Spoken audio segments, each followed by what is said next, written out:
Salut, c'est Mathieu Delpech. On se retrouve encore une fois à Mandaille en stage avec l'équipe de France. Mais dans cette vidéo, je vais plutôt vous parler des camarades comme moi qui ont été conviés pour découvrir un peu l'équipe de France, parce que ça me tenait à cœur de vous montrer un peu ces nouvelles têtes. C'est des personnes qui sont assez discrètes, mais que vous allez sûrement retrouver à l'avant des pelotons dans les années qui arrivent. Donc on va aller leur poser 2-3 questions pour que vous les connaissiez un peu mieux. Allez, c'est parti!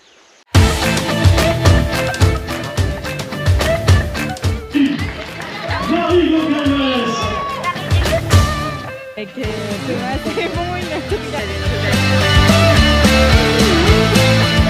Alors Loïc, est-ce que le maillot de l'équipe de France a fait rêver? Tu as décidé sur ce stage de convier beaucoup de jeunes nouveaux athlètes qui n'avaient jamais mis les pieds en équipe de France. Tu peux un peu revenir sur les motivations de ce choix et comment tu as choisi les athlètes? Ouais, alors du coup, moi c'était un désir aussi là-dessus. Je pense qu'il ne faut pas s'endormir sur ses lauriers et pas se dire voilà, on a des cadres de l'équipe de France qui marchent très bien. En fait, en gros, on attend qu'ils vieillissent et puis après on pensera à la suite. L'objectif c'est pas ça, c'est déjà de préparer la suite, même si ça ne veut pas dire qu'on met les cadres de l'équipe de France dehors, loin de là, parce qu'on a vraiment besoin d'eux et on les a appelés pour préparer les championnats d'Europe, mais aussi pour pouvoir justement avoir un petit peu ce rôle pour en quelque sorte encadrer aussi les nouvelles jeunes recrues en fait, de l'équipe de France.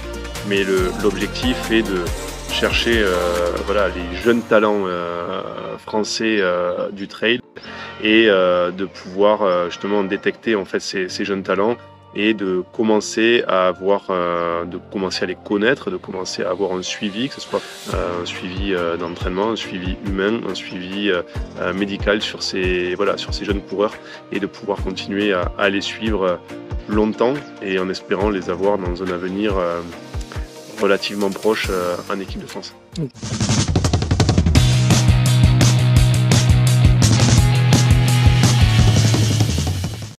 Salut Antoine, est-ce que toi tu peux nous dire où tu as grandi et comment tu es venu au trail? Alors, je m'appelle Antoine Thierry, j'ai grandi à Gérardmer dans les Vosges et le trail c'est un peu venu sur le tard, par hasard, après la planche à voler et le judo et finalement aucun regret, c'est une passion. Ok, et l'an dernier tu termines 3e de la course de sélection au trail des passerelles. Est-ce que tu savais que tu étais bien préparé ou c'était une surprise? C'était totalement une surprise, comme la Young Race du Mont Blanc juste avant, moi je connaissais personne et pour moi c'était faire une course, s'évader un week-end. Et c'est génial, on rencontre du monde et voilà où on atterrit. Donc ouais. Ok, et où est-ce qu'on pourra te retrouver cette année? Alors sur le marathon du Mont Blanc, donc dans 4 semaines, et après sur l'OCC. Et Inch'Allah, au Mondiaux en Thaïlande. Et est-ce que tu as une course qui te fait rêver, un objectif de carrière? Le marathon du Mont Blanc. Le marathon du Mont Blanc, et c'est pour ça, moi cette année j'espère pouvoir arriver assez en forme. Mais oui, c'est une course qui fait rêver. De par le plateau et la vue, c'est Chamonix. On dirait que c'est pareil pour l'OCC, donc honnêtement tout me va. Ça fait quoi d'être en tête du Rennes Multisport?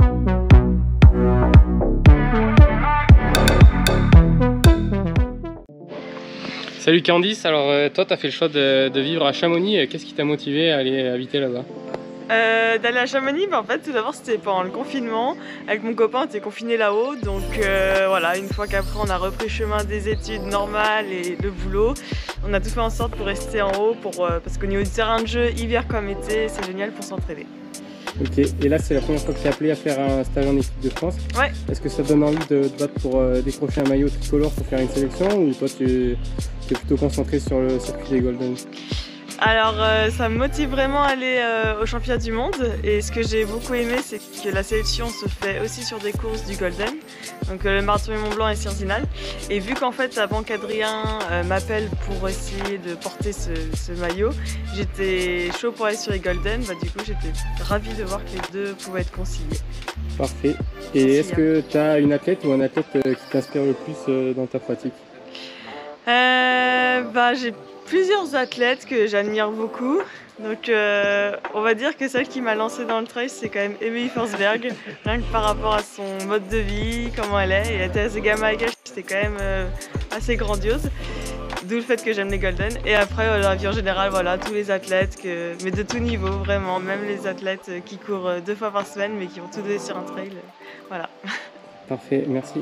Je t'en prie.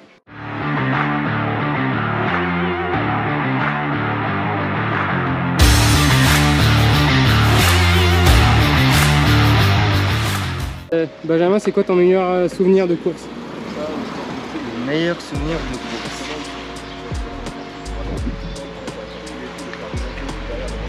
Je pense que c'est des courses en groupe avec d'autres gens. Pas forcément dans l'effort le plus intense ou dans la meilleure des performances. Plus vraiment des moments de partage forts. Et cette année, tu prépares quoi exactement? Alors là, j'ai fini ma première saison de course courte. Et là, je vais faire un peu plus de longue distance. Donc je vais aller au 90 du Mont Blanc et après à la CCC. Ok, du coup c'est 2 courses sélectives. Toi, le maillot de l'équipe de France, ça t'attire? C'est coïncidence, non, je ne suis pas attiré. Ok. Et est-ce que tu as une course qui te fait rêver, que tu considères un peu comme un objectif de carrière? Pas encore, non. Pas encore. Une année après une année, on verra. Pour l'instant, je prépare les 2 là. Ça marche, merci. Et tu peux nous dire un peu comment tu les as choisis? Alors, comment je les ai choisis? C'est une observation aussi de beaucoup de courses. C'est, je pense, dans mon rôle d'observer énormément tout ce qui se fait à côté, et pas spécialement que sur les courses de sélection. C'est d'avoir l'œil un peu partout. J'essaye d'être présent sur beaucoup de courses, et après, je veille à beaucoup de choses en fait, sur ce qui se passe en fait autour. J'essaie d'analyser bien sûr chaque performance de chacun, avec les parcours, avec la concurrence, avec tout ce qu'on peut entendre dans cette analyse. Et en fonction, ça me permet de faire des choix et de pouvoir essayer justement de voir qui pourra construire justement l'avenir pour l'équipe de France. Ok, parfait, merci.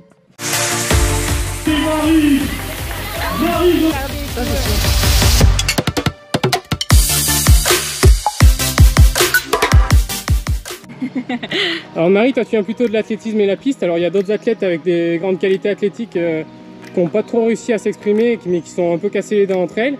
Et il y en a d'autres comme toi ou Timothée Baumier qui arrivent à bien faire les transitions. Tu penses que c'est quoi les qualités qui t'ont permis de réussir cette passerelle? Je pense que les qualités, c'est qu'on arrive vachement plus à relancer. On a quand même un peu de puissance, et puis quand c'est plat, c'est là qu'on fait le trou. Et tu étais en tête dans la dernière descente du championnat de France de trail long le week-end dernier. Est-ce que tu peux nous expliquer un peu ce qui s'est passé? Alors ouais, je suis en tête, je pense, jusqu'au 48e kilomètre, et j'ai fait une erreur de parcours. En fait, il y avait une rubalise au milieu du chemin, il fallait passer dessous, et moi je pensais qu'en fait il fallait longer le chemin. Je suis allée au bout du chemin, il n'y avait rien du tout, du coup je suis revenue sur mes pas, et l'or était déjà passé, et du coup après ça a été très compliqué parce que j'ai perdu du temps. J'ai essayé d'accélérer, sauf que quand tu as 50 km dans les jambes, accélérer sur la fin c'est un peu compliqué, donc j'ai tout donné et je finis quand même 2e, donc je suis contente. Donc tu rates de peu une première sélection en équipe de France de trail. Est-ce que tu vas quand même garder cet objectif de rejoindre l'équipe de France pour les mondiaux, et où est-ce qu'on va te revoir cette saison pour que tu prennes ta revanche? Alors ouais, c'est toujours en tête. Je rate de peu, après la prochaine ce sera la bonne. Je me dis que ça fait 1 an et demi que j'ai commencé le trail, donc step by step, et puis du coup la fin de la saison ce sera sûrement le marathon du Mont Blanc si j'ai bien récupéré, et l'OCC. On te souhaite de bien courir là-bas, merci.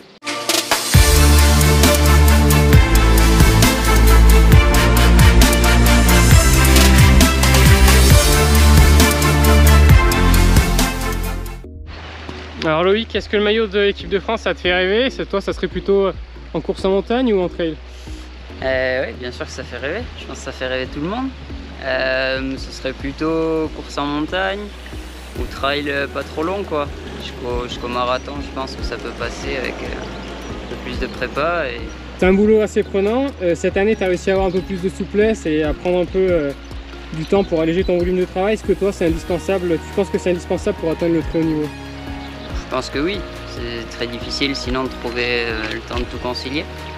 Là, ouais, ça s'est pas encore mis en effet, mais je vais passer à 4 jours, donc forcément, je vais avoir plus de temps aussi pour récupérer, hein, parce que l'entraînement c'est bien, mais il faut aussi récupérer, et c'est dur de récupérer en ayant le temps de tout faire.